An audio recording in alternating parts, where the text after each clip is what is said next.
Hello friends, அனைவருக்கும் வணக்கம். Welcome to my channel ஆச்சி மலர் கொடி. எல்லோரும் எப்படி இருக்கீங்க? நல்லா இருக்கீங்களா? இன்றைக்கி நம்ம சேனலில் டீ கடைகளில் கிடைக்கிற தக்காளி சாதம் நம்ம வீட்டில் குக்கரில் எப்படி செய்யறதுனா செஞ்சு காமிக்க போகிறேன். நம்ம வீட்டில் செய்கிற சாதத்துக்கும் நம்ம டீ கடைகளில் நம்ம வாங்கி சாப்பிட்ற தக்காளி சாதத்துக்கும் ருசியில் நல்ல டிஃப்ரென்ஸ் இருக்கும். ரொம்ப ருசியாக இருக்கும். அது நல்லா உதிரி உதிரியாக எப்படி செஞ்சுருக்கேன் பாருங்கள். அவங்க மசாலா சாமான்லாம் ரொம்ப கொஞ்சமாக போட்டு அவங்க செய்வாங்க. அவங்க எப்படி செய்கிறாங்கன்னு நான் இந்த வீடியோவில் நம்ம வீட்டு அரிசியில் செஞ்சு காமிக்கிறேன். வாங்க வீடியோக்குள்ளே போகலாம்.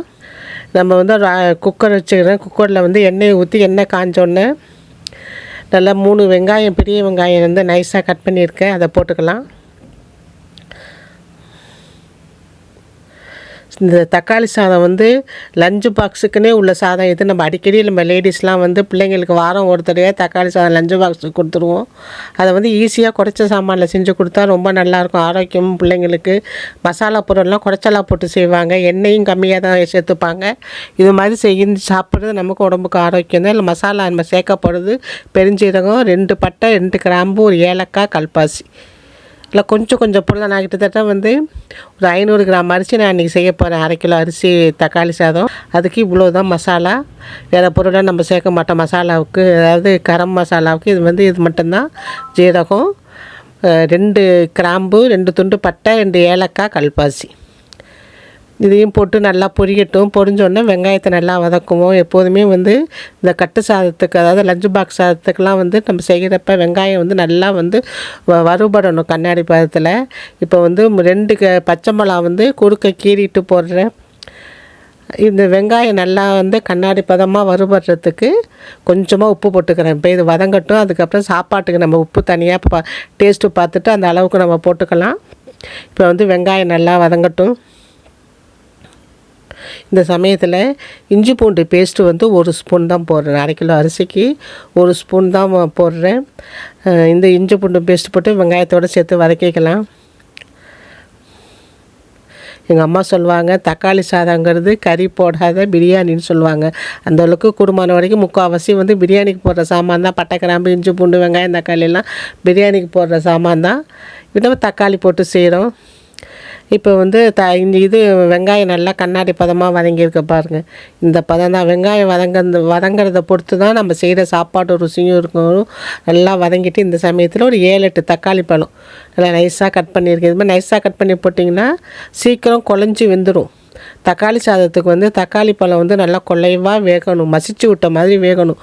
அப்போ தான் அந்த ருசியும் சாதத்தில் தெரியும் உங்களுக்கு. தக்காளியும் சீக்கிரம் வேகும். சில பேர் என்ன பண்ணுவாங்க, தக்காளி சாதம் செய்கிறப்ப அரைச்சிட்டுலாம் ஊற்றுவாங்க. அது கொஞ்சம் டேஸ்ட்டு வேறு மாதிரி இருக்கும். இந்த முழு தக்காளியை கொலையை வேக வச்சு செஞ்சு பாருங்கள். இது ஒரு ருசியாக இருக்கும். இல்லை தக்காளி கொலையை வெந்து வரட்டும். நான் உங்கள்கிட்ட காமிக்கிறேன். வதங்கிக்கிட்டு தான் இருக்குது. இப்போ இந்த சமயத்துலேயே இதுக்கு மசாலா சேர்த்துக்கலாம். தனி மிளகாய்த்தூள், மல்லித்தூள், ஜீரகத்தூள், மஞ்சத்தூள், மிளகுத்தூள், பெருங்காயம் இது தான் சேர்ப்பாங்க. டீ கடையெல்லாம் மிளகுத்தூள் சேர்ப்பாங்க, பெருங்காயம் சேர்ப்பாங்க.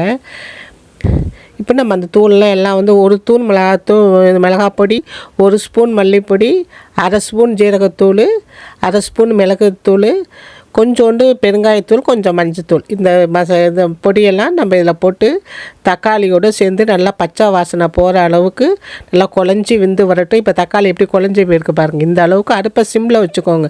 அடுப்பு பெருசாக இருந்ததுன்னு சொன்னால் சுற்றிலாம் காந்தி போயிடும். சிம்மில் வச்சுக்கிட்டு வேக வச்சிங்கன்னா நல்லா மசாலா நல்லா பச்சை வாசனை போக வெந்து எண்ணெய் பிரிஞ்சு கொதித்து வரும். இதான் படி, அரைப்படி கணக்கு. சின்னப்படி அரைப்படின்னு சொல்லுவாங்க அந்த காலத்தில். அதுதான் நான் அரிசியிலேருந்து எடுத்துப்பேன். அது 500 கிராம் அரிசி பிடிக்கும். 1க்கு 3 தண்ணி வைங்க. நான் வீட்டில் சமைக்கிற பொன்னி அரிசியில் செய்கிறேன். அதனால் 1க்கு 3 தண்ணி ஊற்றணும். தண்ணி நான் அளந்து எடுத்து இந்த பாத்திரத்தில் வச்சுருக்கேன், அதை கொட்டிக்கிறேன். இதே பாசுமதி அரிசியிலும் பண்ணலாம், ஜீரக சம்பா அரிசியிலும் பண்ணலாம். அப்போ 1க்கு 2 போடுங்க. இது பொன்னி அரிசிங்க 1க்கு 3. இப்போ இந்த சாதத்துக்கு தேவையான தண்ணியை இப்பயே போட்டு நல்லா கலக்கிட்டு கல் உப்பு போட்டுருங்க. சாதத்துக்கு தேவையான கல் உப்பு போட்டுட்டு நல்லா கலக்கிட்டு வாயில் வச்சு பாருங்கள். இப்போயே உப்பு உரப்புலாம் கரெக்டாக பார்த்துக்கோங்க. இதுக்கப்புறம் சேர்த்தா செட் ஆகாது. எனக்கு உப்பு நான் இப்போ போட்டோன்னா உப்பு கரெக்டாக இருக்குது. இப்போ வந்து இதை மூடி போட்டு இந்த தண்ணியை நல்லா கொதிக்க விடணும். கொதிக்க விட்டோன்னே தான் நம்ம அரிசியை சேர்க்கணும். இப்போ வந்து நல்லா உப்பு உரப்பெல்லாம் பார்த்துட்டு இப்போ வந்து குக்கர் மூடியை போட்டு மூடி வச்சு அந்த தண்ணி கொதித்து வந்தோன்னா உங்களுக்கு காமிக்கிறேன் எப்படின்னு. பின்பக்கமாக திருப்பி வச்சு மூடி வச்சுருவோம். ஒரு 2-3 நிமிஷத்தில் வந்து அந்த தண்ணி கொதிக்க ஆரம்பிச்சிடும். கொதித்த உடனே காமிக்கிறேன். இந்த அரிசி வந்து 500 கிராம் அரிசி. அந்த படியில் அந்த அரிசி நல்லா தண்ணி 3 தண்ணி ஊற்றி நல்லா கழுவிட்டு 20 நிமிஷம் ஊற வச்சுருக்கேன். ஊற வச்சு சமைச்சிங்கன்னா நல்லா அரிசி குழஞ்சி போகாமல் இருக்கும், நல்லா சீக்கிரமும் வேகும்.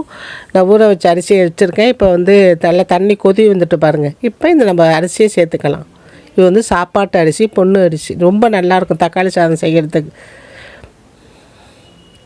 இப்போ போட்டு இந்த சாதத்தை ஒரு கிண்டி கிளறி விடுவோம். ஒரு கொதி வரட்டும். கொதி வந்தோன்னா குக்கர் போட்டு மூடி வச்சு 3 விசில் விட்டு இறக்குனிங்கன்னா அருமையான டீ கடை தக்காளி சாதம் குக்கரில் நம்ம வீட்டிலேயே செஞ்சிடலாம்.